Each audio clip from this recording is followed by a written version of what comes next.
అత్యున్నత మాకు ప్రియమైన దేవుని బిడ్డలందరికీ ఉదయకాల సమయంలో మన ప్రభు అయిన యేసుక్రీస్తు శ్రేష్టమైన నామంలో మీ అందరికీ శుభములు తెలియజేస్తున్నానండి. ఎలాగున్నారు మీరు, కుటుంబాలు, పిల్లలంతా కూడా క్షేమంగా ఉన్నారు కదా? మన ప్రభువు నిన్నటి కాల సమయం అంతా కూడా మనల్ని కాచి కాపాడి ఈ దినమును మనకి బహుమానంగా ఇచ్చి ఉన్నాడు కాబట్టి ఆయన యొక్క పరిశుద్ధ నామానికి మహిమ కలుగును గాక. హల్లెలూయా. ఉదయకాల సమయంలో మన వాగ్దానం కోసం ఎదురు చూస్తున్నాం కదా. పరిశుద్ధ గ్రంథాలు తెరిచినట్లయితే తెస్సలోనికీయులకు రాసినటువంటి 2వ పత్రిక 3వ అధ్యాయము 16వ వచనం. 2వ తెస్సలోనికీయులు రాసినటువంటి పత్రికలో 3వ అధ్యాయము 16వ వచనం.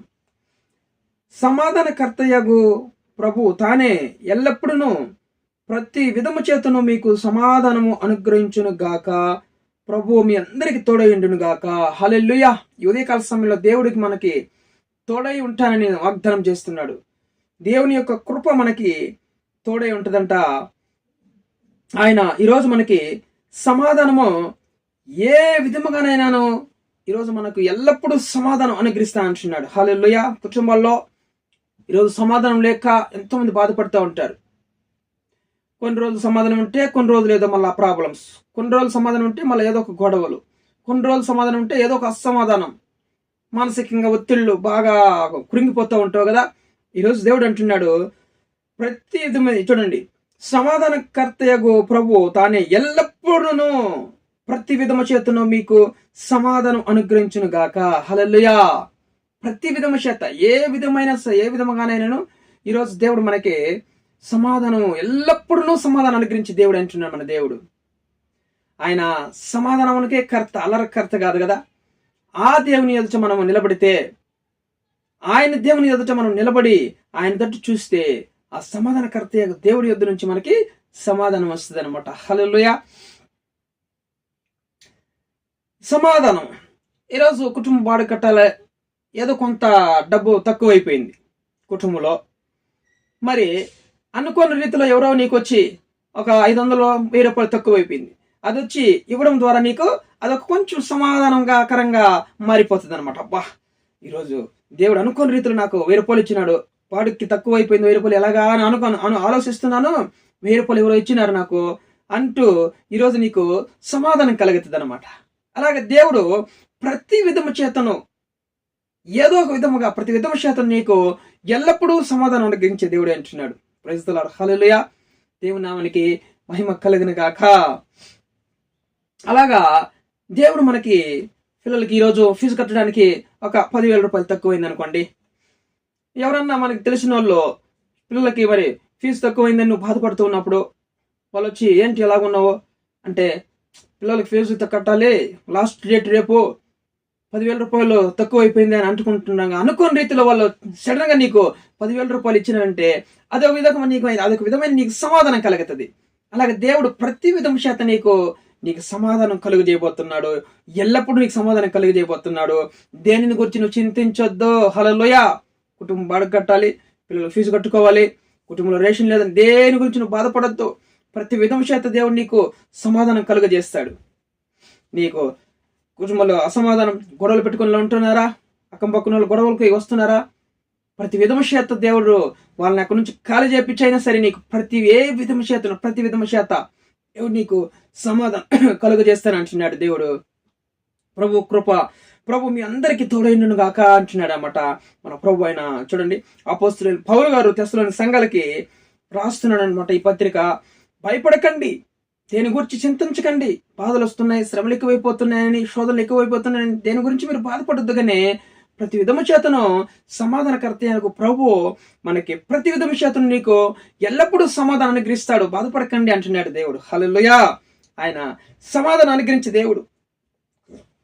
మన దావీదుకి కూడా దేవుడు సమాధానం అనుగ్రహించినాడు. దావీదుకి చూడండి సమాధానం అనుగ్రహించినట్లు మనము చూస్తున్నాం అనమాట. కీర్తన గ్రంథంలో నుంచి 29వ కీర్తన చూడండి. కీర్తన గ్రంథంలో నుంచి 29వ కీర్తనలో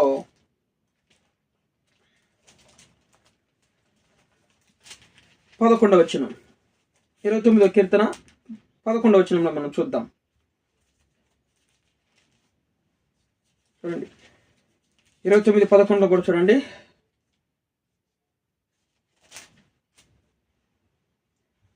యెహోవా తన ప్రజలకు బలం అనుగ్రహించును, యెహోవా తన ప్రజలకు సమాధానం కలిగజేసి వారిని ఆశీర్వదించును. హల్లెలూయా. సమాధానం కలిగజేసి నీకు ఏ విధము చేత నేను ప్రతి విధము చేత సమాధానం కలిగజేసి ఖచ్చితంగా నిన్ను ఆశీర్వదిస్తాడు. నువ్వు దేవుని ఎందుకు విశ్వాసం ఉంచున్నావు కాబట్టి ఆయన ఎప్పుడు కూడా నిన్ను అసమాధానం గురి చేయడు, శ్రమలకు గురి చేయడు. ఆయన ఈరోజు శ్రమల పాలైపోయిన నేను అనుకుంటున్నావేమో, నీకు సమాధానం కలిగజేసి ప్రభు ప్రతి విధము చేత ఎల్లప్పుడూ నీకు సమాధానం కలిగజేసి ఆయన నీకు తోడైండబోతున్నాడు, నిన్ను ఆశీర్వదించబోతున్నాడు. దేవుని నామానికి మహిమ కలుగును గాక. యెషయా గ్రంథంలో కూడా చూడండి, 26వ అధ్యాయంలో 12వ వచనంలో కూడా చూడండి, 26:12 చూడండి, యెహోవా నీవు మాకు సమాధానమును సిద్ధపరచుదువు, నిజముగా నీవు మా పక్షము నుండి మా పనులన్నింటినీ సఫలపరుచుదువు. హల్లెలూయా. మనము చేసే పనుల్లో సక్సెస్ కాకుండా అది విఫలమైనప్పుడు, అది ఏదో జరగకపోవడం ద్వారా మనకు అసమాధానం గురైపోతూ ఉంటాం కదా. దేవుడు ఈరోజు మా పనులన్నీ కూడా సఫలం చేసి ఆయన నీకు సమాధానం కలుగజేస్తానంటున్నాడు, సమాధానం సిద్ధపరుస్తానంటున్నాడు దేవుడు. ఈరోజు నీకు ఆ పనులు దేవుడు మన పక్షముగా ఉండి నువ్వు ఏదైతే మరి జరగలేదని అసమాధానం గురైపోతున్నావో ఆ కార్యములను నీకు సఫలపరిచి, ఆ పనులను సఫలపరిచి దేవుడు నీకు సమాధానము సిద్ధపరచబోతున్నాడు. నువ్వు దేని గురించి బాధపడకు, సంతోషంగా హ్యాపీగా ఉండు, దేవునికి వదిలేయి, దేవుడు చూసుకుంటాడు. నీకు అసాధ్యమైంది దేవునికి చెప్పు, దేవుడు చేస్తాడు. దేవుడు మన జీవితంలో మరి మనకు అసాధ్యమైన కార్యాలన్నీ కూడా మన చేత చేయించగలడు. దేవుని యొక్క పరిశుద్ధ నామానికి మహిమ కలిగిన గాక. కాబట్టి ఆయన ఏదో ఒక విధముగా నీకు సమాధానం అనుగ్రహిస్తాడు. నువ్వు దేని గురించి చింతించొద్దు, బాధపడకూడదు, చింతించి నువ్వు మైండ్ పాడు చేసుకోవద్దు. మన దేవుడు అద్భుతం చేయగలిగిన గొప్ప దేవుడు కదా. ఏదో ఒక విధముగా నీకు సమాధానం అనుగ్రహించి, అది సమాధానం దేవుడు ఇచ్చే సమాధానం ఎల్లప్పుడూ ఉంటుంది. ఆ సమాధానం నీకు ఎల్లప్పుడూ ఆలస్యమైన కానీ అద్భుతంగా నీకు సమాధానం ఎల్లప్పుడూ అనుగ్రహించబోతున్నాడు దేవుడు. సమాధానం లేక బాధపడుతున్నాను, ఎన్నో సంవత్సరాల నుంచి ప్రార్థన చేస్తున్నాను, బాధపడుతున్నామేమో, ఈరోజు దేవుడు చెప్తున్నాడు ఎల్లప్పుడూ సమాధానం ఇవ్వడానికి ఆయన ఆలస్యం చేస్తున్నాడు. కాబట్టి నీకు ప్రతి విధమ చేత ఆయన ఎల్లప్పుడూ నీకు సమాధానం అనుగ్రహించబోతున్నాడు. ఆయన ఇచ్చే సమాధానం, ఆయన ఇచ్చే కృప నీకు తోడుగా ఉంటది, ఎల్లప్పుడూ ఉంటది. ఆయన ఇచ్చేది ఎప్పుడు కూడా సగం రోజులు, 10 రోజులుండి, 1 నెల రోజులుండి మరలా నీవు కష్టాలు గురైతట్లో ఆయన సమాధానం అనుగ్రహించడే కానీ ఎల్లప్పుడూ ఉండేటట్లు ఆయన దేవుడు నీకు సమాధానం అనుగ్రహించబోతున్నాడు. ప్రభు మనందరికీ తోడే ఉంటానని వాగ్దానం చేస్తున్నాడు ఇదే కాల సమయంలో. దేవుని నామానికి మహిమ కలుగును గాక. చూడండి, ఈరోజు నువ్వు సమాధానంగా ఉండబోతున్నావు, బాధపడకు, ప్రభు నందు విశ్వాసం ఉంచు. వీడియో చూస్తున్న మీరందరూ కూడా సబ్స్క్రైబ్ చేసి, లైక్ చేసి, ఇతరులకు షేర్ చేసిండి. దేవుడు మీ కుటుంబాలని తోడేయండి, మిమ్మల్ని ఆశీర్వదించిన సమాధానం కలుగజేయను గాక. హల్లెలూయా. ప్రార్థన చేసుకుందాం. ప్రేమ కలిగిన తండ్రి, ఘనమైన నామని బట్టి మేము స్తుతిస్తున్నాం. ఈ ఉదయకాల సమయంలో మాకు ఇచ్చినటువంటి మంచి వాగ్దానాన్ని బట్టి మేము స్తుతిస్తున్నాం ప్రభా. ఏ విధము చేయ ప్రతి విధము చేతను సమాధానం అనుగ్రహించి దేవుడు తండ్రి నాయన ప్రభా. కొంతమంది నాయన ఉద్యోగం లేదని అసమాధానం గురై ఉన్నారు, కొంతమంది గర్భం లేదని బాధపడుతూ అసమాధానం గురై ఉన్నారు, కొంతమంది సమస్యలు ఎక్కువైపోయి అనారోగ్య సమస్యలతో ఉన్న వాళ్ళు అసమాధానం గురై ఉన్నారు. ప్రతి విధము చేతను ఈ రోజు నువ్వు వాళ్ళకి నాయన సమాధానం కలుగు చేయబోతున్నందుకు మీకు వందనాలు తండ్రి నాయన ప్రభా. కొంతమంది వివాహం కాలేదని ఎంతో అసమాధానం గురైపోతున్నారు ప్రభా. ప్రతి వారి జీవితంలో నువ్వు ప్రతి విధము చేత నువ్వు ఎల్లప్పుడూ ఉండే సమాధానం నువ్వు ఇవ్వబోతున్నందుకు మీకు వందనాలు, కృతజ్ఞత ఆస్తులు చెల్లిస్తున్నాం.